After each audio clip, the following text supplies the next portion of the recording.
So first of all, I'd like to welcome back Auto Alex to YouTube. Welcome back, mate. How's it going? People are asking me to respond to you coming back, and I could be asked, to be honest. I don't care what you get up to and whatever. And I opened your podcast after saying that you hadn't said sorry. And then you said sorry on your podcast after I pulled you up on it. But yeah, it's by the by. But the reason why I'm responding is because you don't seem to know what you bought. So you bought a blood red Chesterfield, that's what this is, and it's a Persian Ziegler rug. So that's what you've got, and you've put your podcast in front of cars that are stacked up. So great taste. If anyone wants to do a similar area podcast, wants the same interior designer as Auto Alex, it's actually my lovely Auntie Dawn, who has now passed away, so you can't really ask her to come around, but just copy Auto Alex, or copy me like he did. And if you want to go a bit further, Auto Alex, you can copy my mum and get the desk I have that also matches my guitar if you want to go the full hog. But by the by, congratulations on saying sorry. This is on live stream, so people can ask me questions at the end as world's first. I would have done their live stream all together, but because my followers are small, if I turn it that way on you, then I get less views for some reason, because I've been doing it this way. To get different, weirdly, you get different people when you do it that way and that way. So anyway, you've apologised. Congratulations. As the comment said, Taylor looked like he was very, very, very upset. Looked like he'd been told off and that.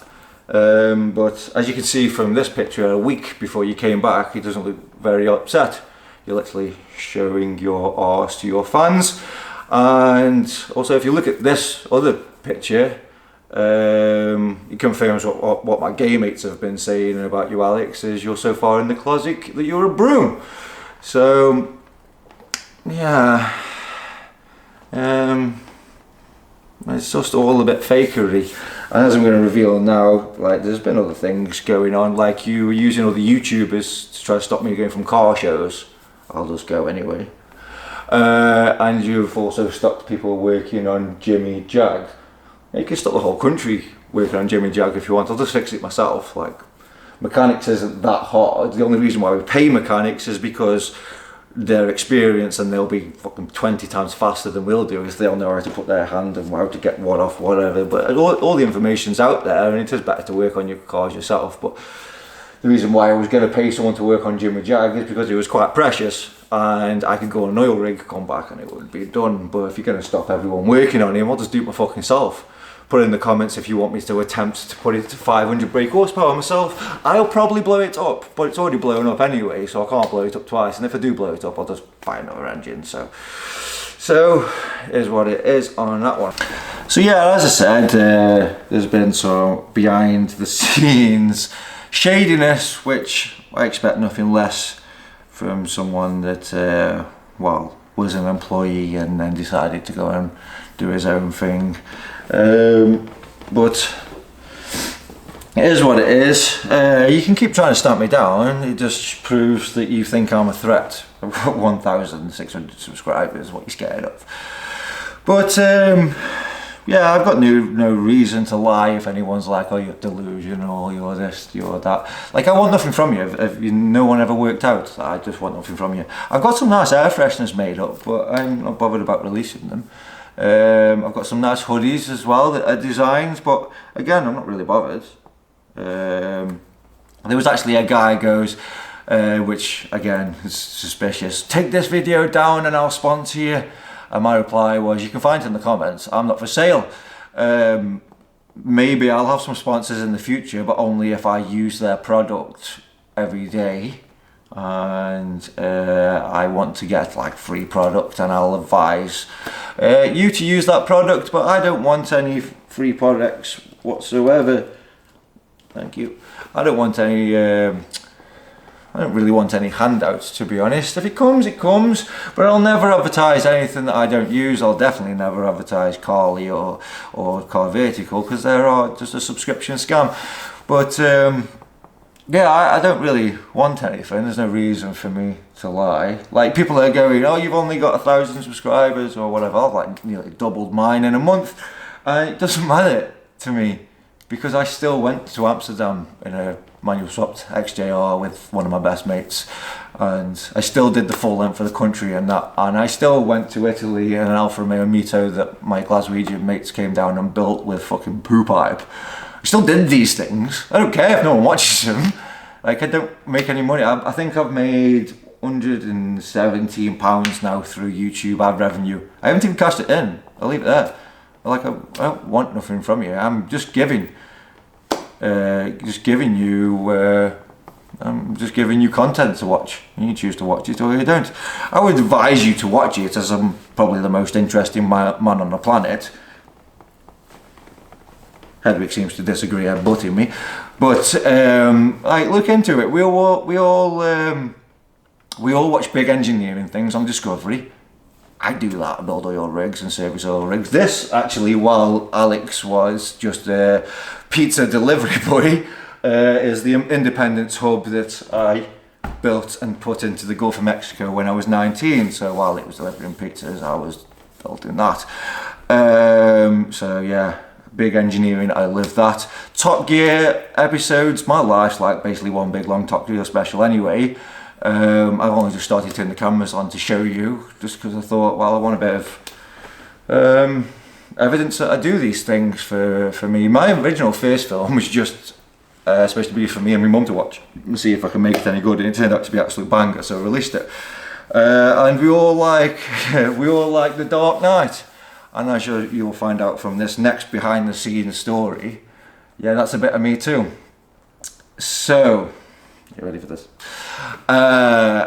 Behind the scenes, the reason why we were in fancy dress, let me just check if this is recording, because this is a good one.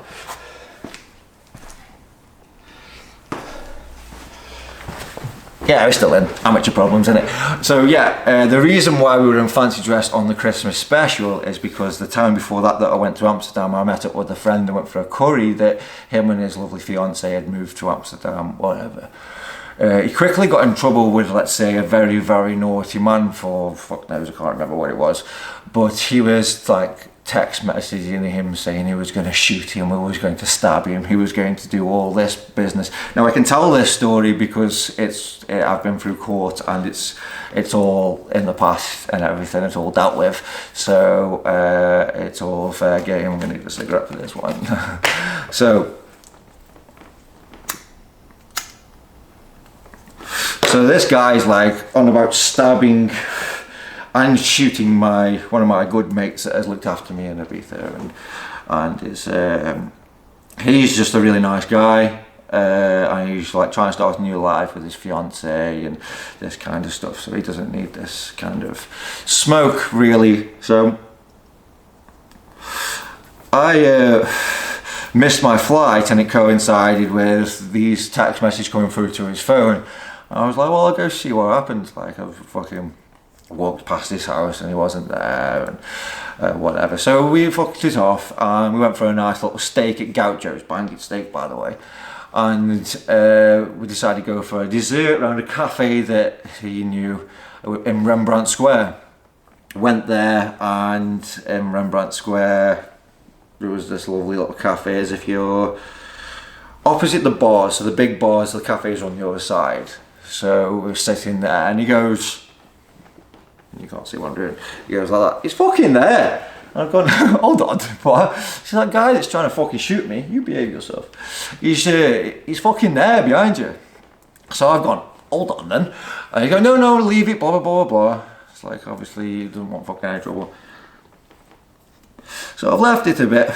This guy's kind of got up like slowly, nonchalant, but trying to get away fast kind of deal. So just as he's left the cafe, I've gone and stood in front of him and gone, look, leave my mate alone, I don't know what the fuck's going on. And he's gone, ow, fucking. So I've just fucking cracked him, knocked him out, fucking gone fucking round the block, realised I've left my phone, so I've gone round the block, grabbed my phone and got off to the booze around the corner.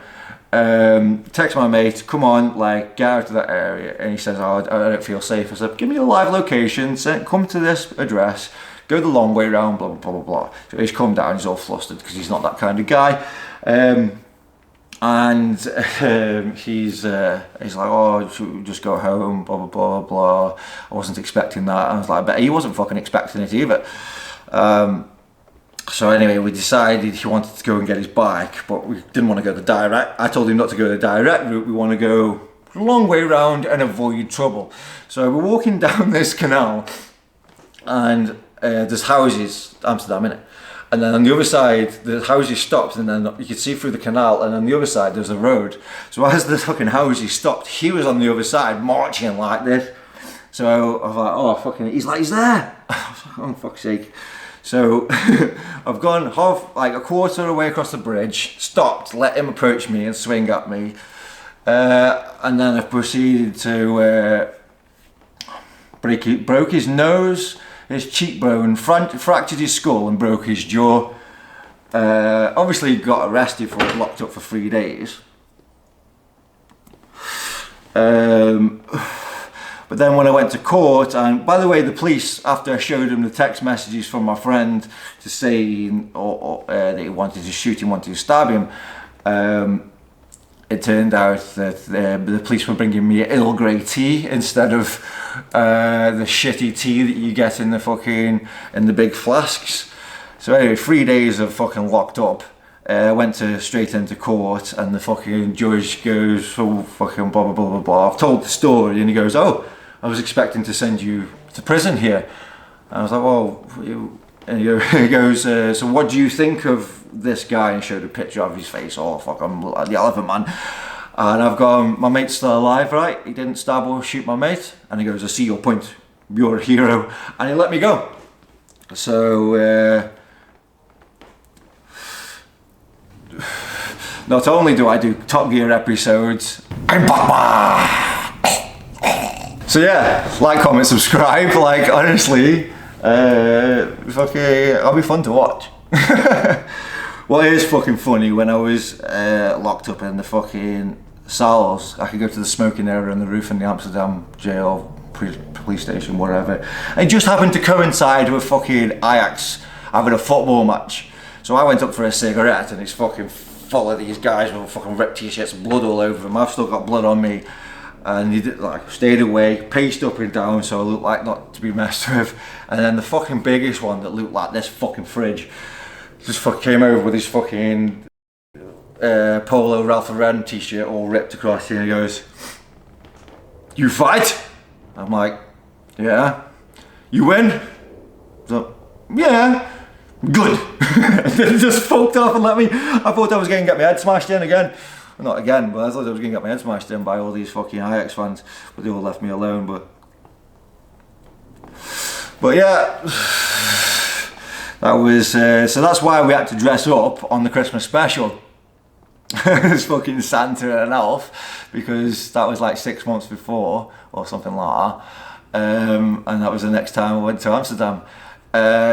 We were there for 4 days, I think. On the 3rd day night, his mates were trying to get in the hotel, and I had to like pretend it was, oh, I don't know what's going on, to the cameraman who was like straight late and whatever. He like doesn't even drink or anything.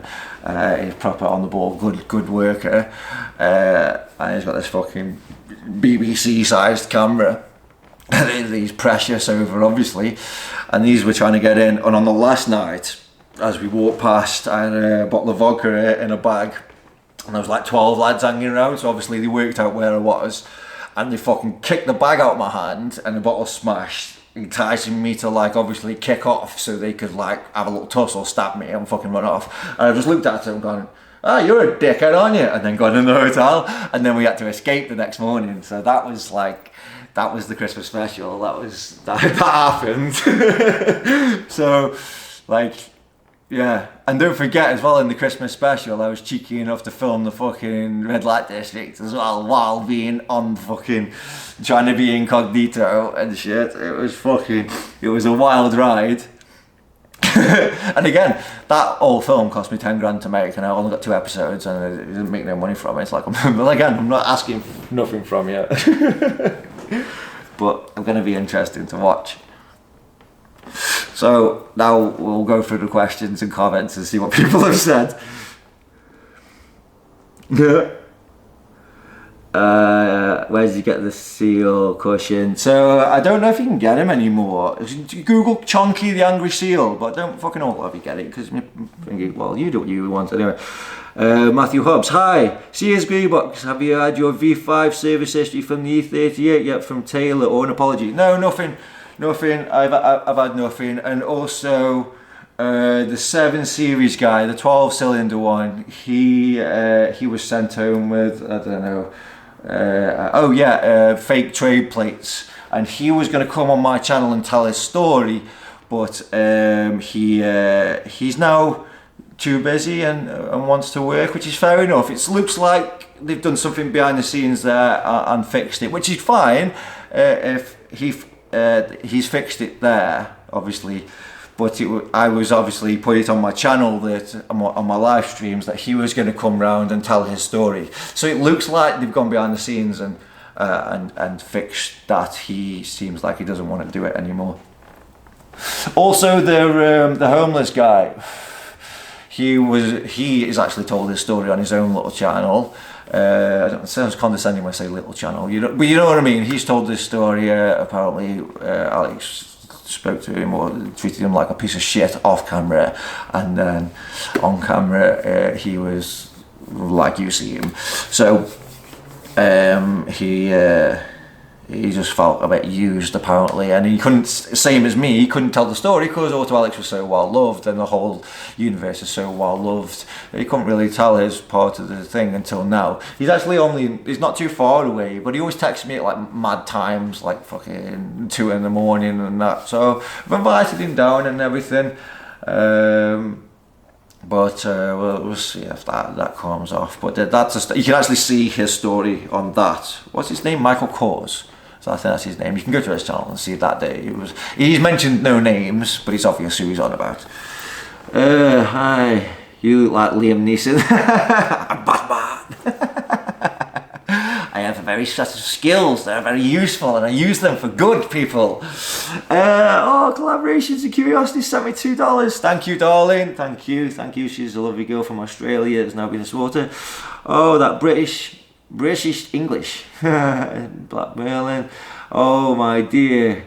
Greets from Germany. Hi, Germany. I love Germany. Berlin's a sick place. Berlin's a really good place. I've actually worked in Rügen up north where they build the wind farms, and it was round the corner from the Nazi hotel. So they had the People's Car, which was the Beetle, right, which they actually stole the designs from, but we'll go over that. But then they wanted the People's holiday. So it was a big, long, I think it's 12 kilometers long, like hotel all the way along one beach. So everybody in Germany would go there for holiday, and everybody in Germany would have a Beetle. So yeah, that's over there, and weirdly round the corner it is a gas chamber that killed all the Polish that built that hotel, so it's quite a weird place to see. But yeah, I'm not knocking Germany, but from very nice cars, and I wasn't there for the past, so whatever's. Collaboration and Curiosities. I use my YouTube revenue towards people who need it more than me. I work and pay my bills, I don't need it. Thank you. Yes, is Britain. Tell a joke, Mr. Bean. Mr. Bean didn't speak. I'll tell you a joke. Or dwell it. Show us your cars, please. There you go. Stacked up just the same as Auto Alex's podcast area, behind his podcast area. I wonder where he got the idea for that. 2 secs. I'll show you. I'll finish this episode, then I'll show you all the cars, okay? The joke's on you, Merlin. The ladies like Mr. Bean. Yeah, man. The lady like. These are an argument now. The ladies like the biz too. Yeah, I don't know what that is. The Blitz. Okay, we'll gloss over that one. Laughing face. They're all friends now. That's awesome. Laughing faces. I'm dying. They talk to themselves half the time in my live streams. Looks like my grandfather in Normandy. Oh, Jesus Christ. Hit that thumbs up if you like these stories. Yeah, I guess everyone's laughing there because of my voice. His speech is too fast for my brain. Sorry, mate. I just like to try to mucho rapido, no? Slowly, Mr. Bean. Sorry, mate. I've worked it out. Matt reminds me of Jensen Ankles from Supernatural with the Peaky Blinders vibe. I like Peaky Blinders. I don't know who the Supernatural guy is. When I used to have a shaved head, they used to say I look like that guy from Green Street that's now in The Gentleman. What's his name? I forget his name, but he's like half American, half Geordie. Good lad. Blinders is very cool in German. Imagine the Blinders in German. Right. Great show, lol, oh, foo. Don't look to the World Wars, the World Cup. Do da da. The Beetle, oh my god, I have a 335i. Yeah, I've got a 330 Ci there, mate. What's going on here? William Muffet, how you doing, mate? I'm just filming an episode while I'm on live stream, so we can respond to the questions. I'm just going to get to the bottom of it, then I'll wrap up the episode and we'll carry on live stream a little bit. We have to talk ourselves, leave us to our own devices. You've got to entertain yourself somehow. The D! Well done, Mr. D. So he's from Stoke. So yeah, we'll wrap that up there. I think I made my point. So I'll love you and leave you. And coming out, you'll probably see this on a Saturday. Coming out tomorrow is the start of a new series. I've been saying it for ages, but it is coming out now. I filmed it last year, went over the Alps in Tony Mitana, the Scarface Alfa Romeo. You can imagine why it's called Scarface, because it fucking crashed the fucking thing. But yeah, take it easy, and I will see you in the next one.